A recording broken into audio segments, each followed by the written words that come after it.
What is up, dudes and lady dudes? Welcome back to Just Nuts, guys. I know my hair looks wet. I just got out of the shower, and I wanted to make this video before I left for work today, so I don't have to do it way later on. So, today we got a bunch of new news, including what I assume to be potentially the final Ice Barrier card. We have a new V-Jump promo card revealed with cool artwork. We've got stuff on this year's Premium Pack 2021 for the OCG, as well as, I think, the first 3 cards or so revealed for it, including new fossil support. So, I don't want to waste too much time. Let's get started with the fossil support and Premium Pack 2020. Here we have Shell Knight. He is a level 4 Earth Rock type effect monster. He looks weird. He's like a cross between a rock and like a seashell. Well, I guess he is a rock type, but he's more seashell than rock, which is weird. His design is weird for sure, but I'm digging it. Of course, level 4 Earth Rock.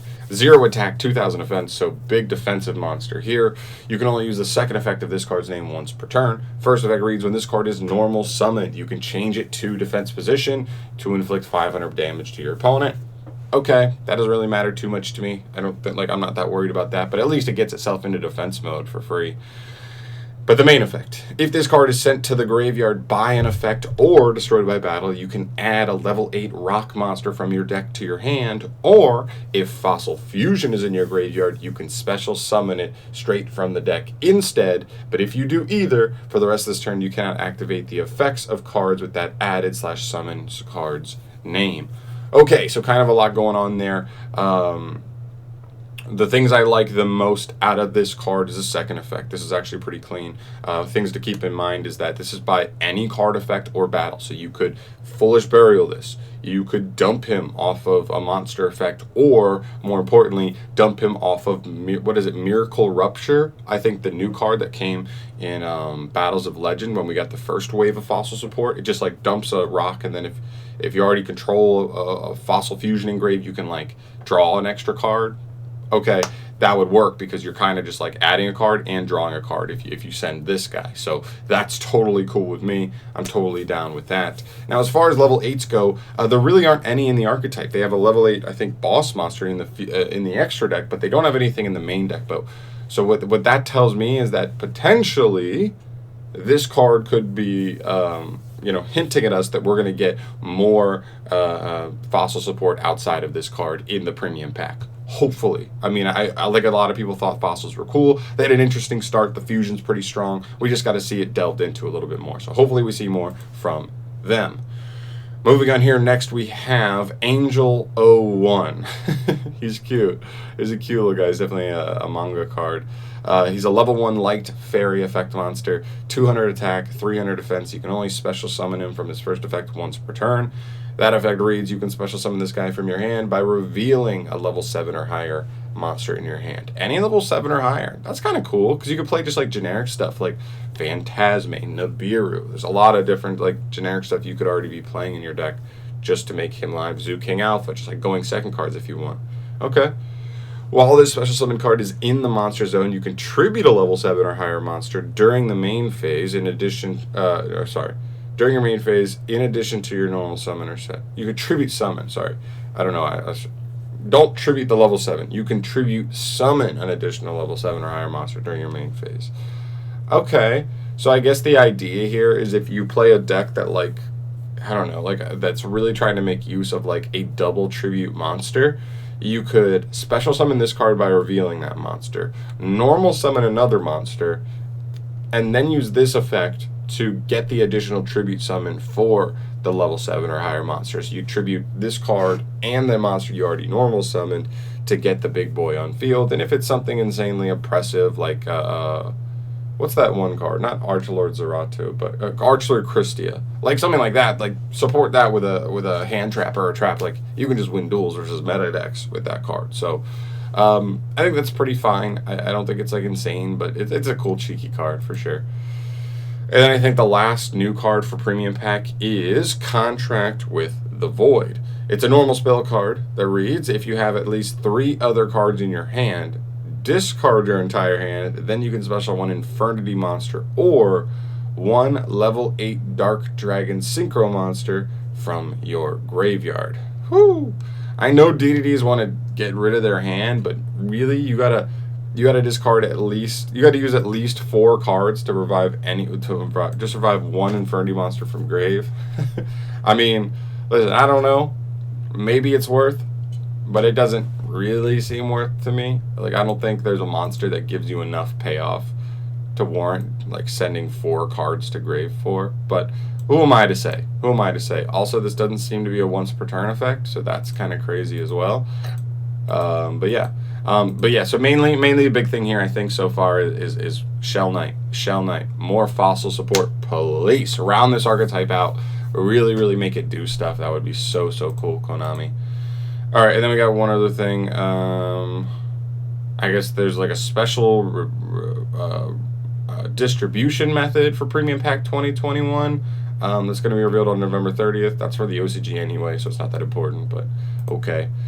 This is important, though. We have what I assume to be the final Ice Barrier card. Maybe it's not. I mean, like, the more the merrier, but we've already had a good amount revealed. So this is Vessel Miko of the Ice Barrier. She's very cute, and she has her pup friend on the side. I believe he's already a card, one of the older cards. She's a level 4 water spellcaster effect monster with 1,000 attack, 1,800 defense, and you can only use her first and third effects once per turn each. First effect, if you control an Ice Barrier monster, you can special summon this card from the hand. I mean, that's one of the main things we just need. Like that's one of the main things, right? That we just needed for a while, right? We just needed an Ice Barrier that could jump on the field. It's level 4. It's not a tuner, but if you have a tuner, this makes it pretty easy to at least get into the 6 or the 7, right? I think there's a 6, 7, and then Trish. Those are the main ones. Can't remember the levels exactly. Second effect, if you control an Ice Barrier monster, defense position monsters your opponent controls cannot change their battle positions. I mean, like, whatever. Not insane. 100%, like, not insane. This could have been much more oppressive of a floodgate effect, because that's how Ice Barriers seem to want to work, at least when you're going first. You want to drop 2 to 3 of them on the field, and they want to in conjunction have like three different like floodgate-esque effects that really hinder your opponent from really wanting to do what they want to do. This one just does not change much. I mean, once you have this up, like, why are people summoning things in defense mode if they know they'll never be able to change while this card's up? So I don't know. It's fine, I guess. And the third effect, if you control an Ice Barrier monster, you can banish this card from your graveyard to special summon an Ice Barrier token, which will be an Aqua Water level 1 0/0 token. That's a little nicer as well. It does give you another body on the field, just because so many of the Ice Barrier cards, just to get their floodgate effects, just require you to have another Ice Barrier monster. So this can at least make certain things live, or certain things a little more resilient, because maybe if you already had one making it live, you throw the token on the field and now they have to remove the other monster and the token just to make that one monster's effect not live, if they can't remove that card itself already. So that's not half bad. And it's also an extender. Could get you into some synchro plays potentially if you had a tuner. You get into Hulk plays and do some cool things there. I think it's fine. I think this card's fine. I think this is like about what the deck needed. I've talked about it before with the new support, is like, I see some stuff that's like fine, but like the deck really needs extenders. That's what the deck needed, because the deck needs a way to just like drop monsters on the field so they can maintain that board presence, maintain those floodgate effects, and really put the pressure on your opponent. So this card will help with that. I don't think it's like insane. If this card had the summon effect and an actual good floodgate effect, I'd be more into it, but I can't complain. It summons itself, so it gives you an extra free token once it hits the grave. Like, it is what it is, I'll take it. And the last card we have here is just artwork for a new Jump promo. The February V-Jump promo has been announced. This is Proxy Horse. It has very, very, very much so a design that leads me to think that it's going to be another Cyberse card. And it's also called Proxy Horse. We already have Proxy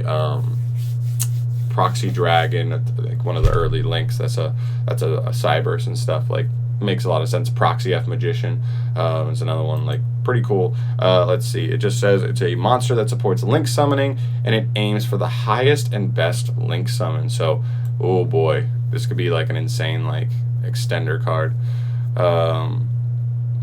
But we'll see. Yep, just says it supports Link Summon. That's all we got. We'll probably get this in a couple weeks maybe, and then we'll be able to, you know, really go in on it, see how it is. So that is it for everything today. I think the big things to note here probably Shell Knight, for sure. Like, not just him. I think he's actually decent, but also throw in the fact that he kind of alludes to the fact that we're probably going to get more fossil cards as well. I'd love a bunch of those to actually make the archetype do something.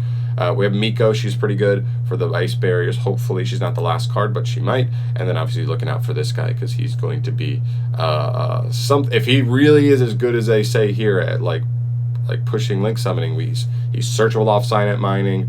You know what I mean? Like we've got ways to make use there. So we'll see where things go. I'll keep you updated on that. But for today, thank you so much for watching this video. As always, subscribe to the channel if you want to see more stuff from me in the future. And I'll see you in the next video. Peace.